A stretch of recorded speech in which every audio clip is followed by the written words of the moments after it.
दोस्तों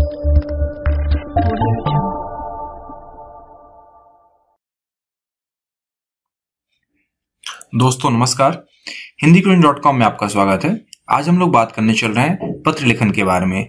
पत्र लेखन के अंतर्गत बात करेंगे अनौपचारिक पत्र लेखन के बारे में, जिसमें यह बताया गया है कि आपकी छोटी बहन को एक पत्र लिखी जिसमें उसको आधुनिक फैशन की अंध प्रवृत्ति से बचने की बात कही गई हो। आपकी बहन बहुत फैशन कर रही है और वह आधुनिक फैशन की अंध प्रवृत्ति पर लिप्त है, तो उसको एक ऐसे पत्र लिखी जिससे वो बचे और वह फैशन से दूर रहे। तो ये आपकी परीक्षाओं में यह प्रश्न पूछा जाता है और आप किस प्रकार लिख पाएंगे, यहाँ एक नमूना दिया जा रहा है जिसकी सहायता से आप यह पत्र बहुत ही आसानी से लिख सकते हैं। देखिए, सबसे पहले बाएं तरफ सबसे पहले ऊपर लिखिएगा अपना पता, आपका जो भी पता हो। यहाँ नमूने के तौर पर बताया जा रहा है 125 नंबर विकास नगर, लखनऊ 75, और जिस तारीख को आप यह पत्र लिख रहे हैं उस तारीख का नाम लिखिएगा। तो देखिए, पत्र की शुरुआत में बाएं तरफ सबसे पहले लिखिएगा अपनी बहन का नाम, जो भी आपके बहन का नाम हो। यहाँ पे उदाहरण के तौर पर बताया जा रहा है, प्रिय रजनी, कैसी हो? आशा करती हूँ कि तुम स्वस्थ और सुमंगल होगी। कल ही पिताजी का पत्र प्राप्त हुआ जिससे घर का समाचार प्राप्त हुआ। उन्होंने तुम्हारे बारे में जानकारी देते हुए बहुत ही निराशा प्रकट की है।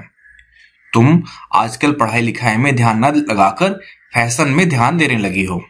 रजनी, अब आप आगे बढ़िएगा।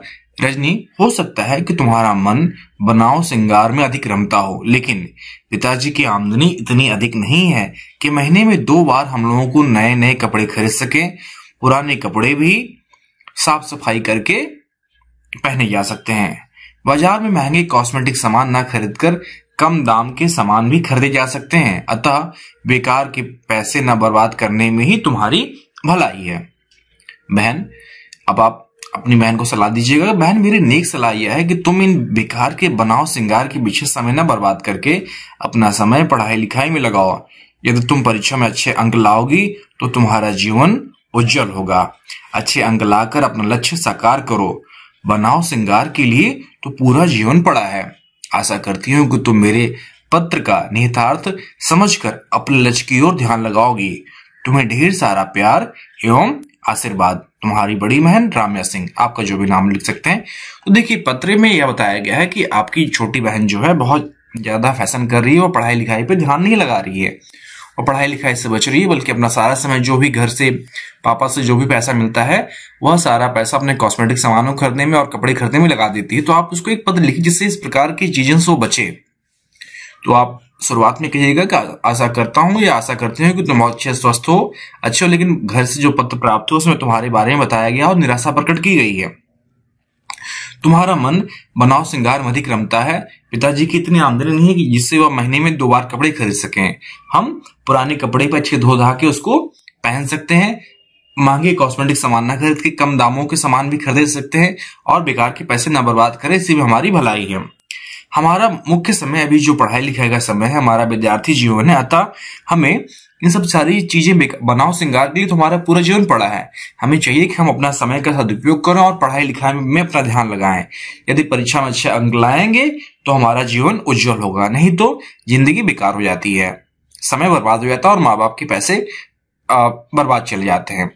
तो इन सब सारी चीजों की बात लिखकर आशा आप लिखिएगा कि मैं अंत में आप कहिएगा कि आशा करता हूं कि या आशा करती हूं कि तुम मेरे पत्र का निहितार्थ समझोगी, मैं क्या कहना चाहती हूं, और अपना ध्यान इन बेकार की बनाव श्रृंगार से दूर हटा के अपना ध्यान अपनी पढ़ाई में अपने लक्ष्य की ओर लगाओगी। और अंत में तुम्हें ढेर सारा प्यार और आशीर्वाद। और नीचे लिख दीजिएगा तुम्हारा आपका जो नाम है, तुम्हारी बड़ी बहन या बड़ा भाई जो भी हो, राम्या सिंह आपका नाम के हिसाब से। तो यहाँ पे एक नमूना दिया जा रहा है जिसमें आप अनौपचारिक पत्र के अंतर्गत या पत्र लिख सकते हैं, या बोर्ड में बहुत ज्यादा पूछा जाता है तो आप किस प्रकार लिखिएगा, यहाँ पे एक उदाहरण दिया जा रहा है। तो आशा करता हूँ कि इस पत्र के माध्यम से आपकी परीक्षाओं में जो प्रश्न पूछे जाते हैं आप उसको हल कर सकते हैं। यदि आपको अपने परीक्षा प्रश्न और अपने अध्ययन सामग्री और अधिक अध्ययन सामग्री चाहिए अध्ययन से जुड़ी हुई, तो आप हिंदीक्विज़.com को विजिट करें। वहां पे ढेर सारे अध्ययन सामग्री लिखित रूप में और यह पत्र भी लिखित रूप में उपलब्ध कराया गया है। धन्यवाद।